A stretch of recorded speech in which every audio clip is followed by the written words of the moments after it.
What's going on, good people? Nature Boy checking in. Out here getting the farm set up, ready for our tours. Our farm, Seals Family Farm, here on the south side of Atlanta, Riverdale, Georgia, to be specific.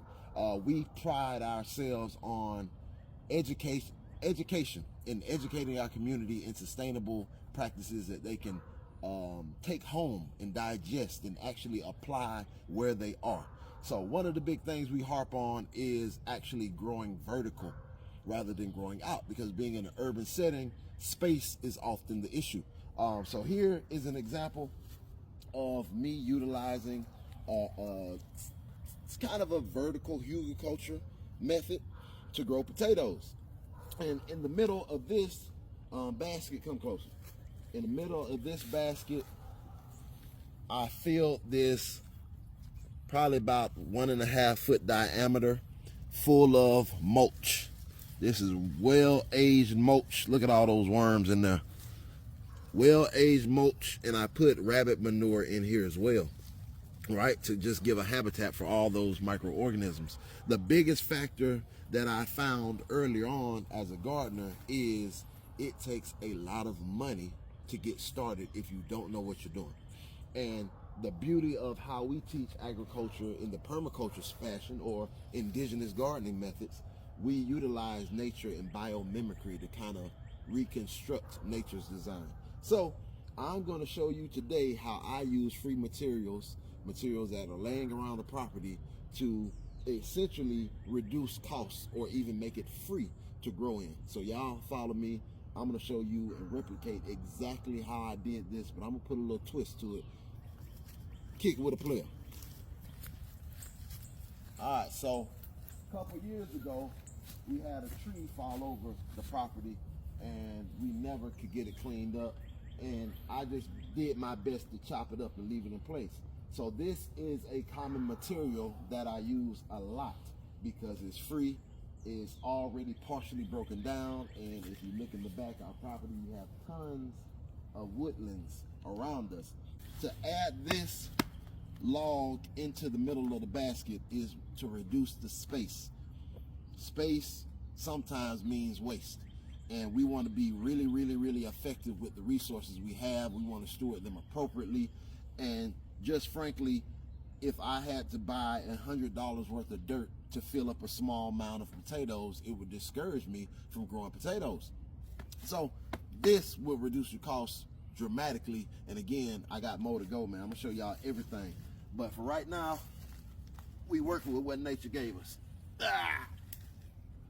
And yeah, you gotta be a hog to throw them logs. So get in the gym.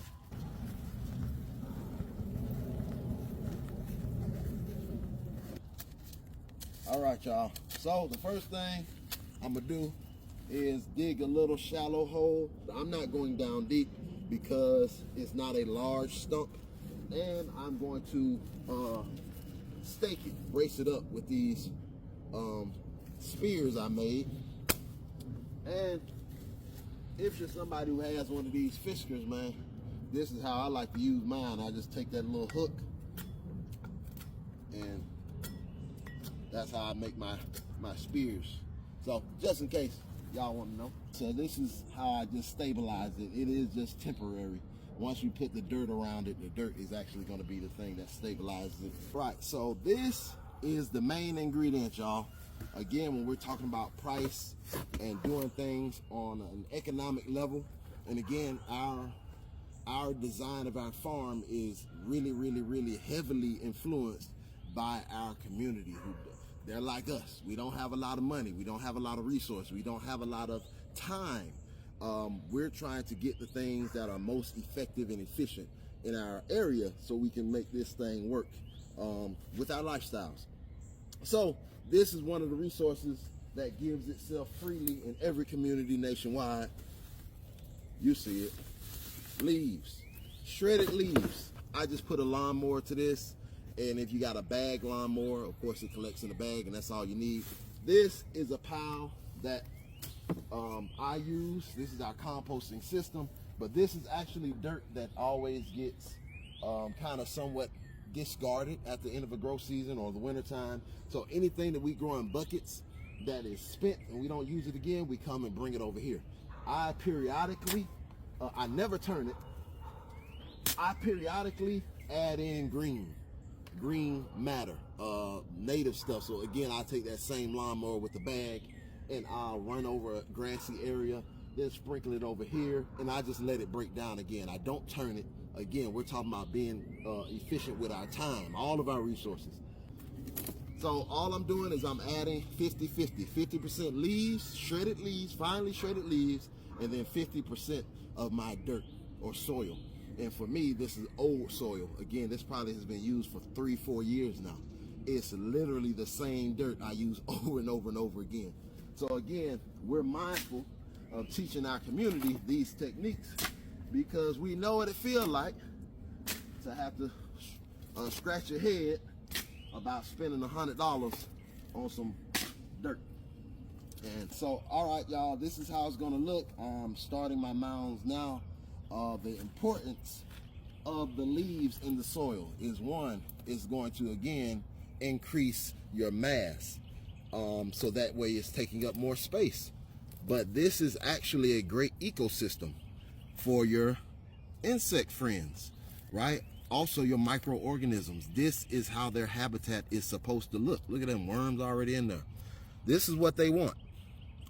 Now when we get them in here, they have their habitat, the microorganisms. Think of this log as a metropolis for microorganisms. This log is going to do a lot. It's going to actually house your microorganisms and retain a lot of the water. So when it rains, this thing soaks it up like a sponge, and again, it releases everything, slow release. So I'm just gonna put my potatoes in now. And I'm not doing anything specific except for putting them close to the edge of the fence. So that way they can get their leaves out fairly easily. As far as fertilizer, bone meal, blood meal, the dynamic combo, I'm just gonna come in and lightly dust around with the bone meal. I'm gonna lightly dust around with the blood meal. Those are the only two I'm putting in here. And then I'm going to mound my potatoes once again. All right, this is our last row. And we have successfully planted 3 entire rows, and that's what it's going to look like. And in a couple weeks, it's going to look like this, and we'll have potatoes. I also want to show you all real quick what it looks like with these strawberry mounds.